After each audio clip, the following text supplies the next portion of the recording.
Big boss season 6ന്റെ പുതിയൊരു അപ്ഡേറ്റിലേക്ക് എല്ലാവർക്കും സ്വാഗതം. അപ്പോൾ ഈ ആഴ്ചയിലെ എല്ലാ ടാസ്കും അവസാനിച്ചിരിക്കുകയാണ് കേട്ടോ. അതോടൊപ്പം ടാസ്കിനിടയിൽ കള്ളത്തരം കാണിച്ച ഋഷിയെ ബിഗ് ബോസ് പൊക്കിയിട്ടുണ്ട്.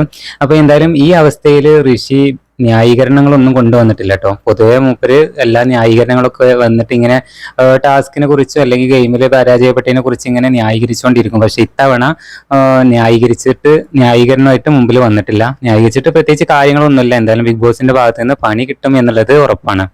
പണി കിട്ടുമെന്നത് ഉറപ്പായത് കൊണ്ടായിരിക്കണം ഇത്തവണ നമ്മുടെ ഋഷി ന്യായീകരണമായിട്ട് മുമ്പോട്ട് വന്നിട്ടില്ല. പിന്നെ എന്തായാലും അതോടൊപ്പം ടാസ്കിൽ വിജയിച്ചത് നമ്മുടെ പവർ ടീമാണ്. അപ്പോൾ ഓരോരുത്തരുടെയും പോയിന്റ് നില ബിഗ് ബോസ് വെളിപ്പെടുത്തിയിട്ടുണ്ട് കേട്ടോ. എന്നാലും പവർ ടീമിന് ആകെ കിട്ടിയത് 3 പോയിന്റാണ്. അതുപോലെ തന്നെ ബാക്കിയുള്ള ടീമിന് 2 പോയിന്റ് വെച്ച് ആണ് കിട്ടിയിട്ടുള്ളത് കേട്ടോ. അപ്പൊ എന്തായാലും ഈ പവർ ടീമാണ് ഇത്തവണ വിജയിച്ചിട്ടുള്ളത് എന്നുള്ളത് എല്ലാവർക്കും ഇപ്പോൾ മനസ്സിലായിട്ടുണ്ടാവും. എന്തായാലും ബിഗ് ബോസിന്റെ ഭാഗത്ത് നിന്ന് ഈ പോയിന്റ് നിലയൊക്കെ വിശദീകരിച്ചിട്ടുണ്ട്. അപ്പൊ അതിലൂടെ നമുക്ക് മനസ്സിലാക്കാവുന്നതാണ്. അപ്പൊ ഇതൊക്കെയാണ് ഇപ്പോ നമ്മുടെ ബിഗ് ബോസ് ഹൗസിൽ നടന്നുകൊണ്ടിരിക്കുന്നത്. എന്തായാലും മറ്റൊരു അപ്ഡേറ്റുമായിട്ട് വീണ്ടും കാണാം.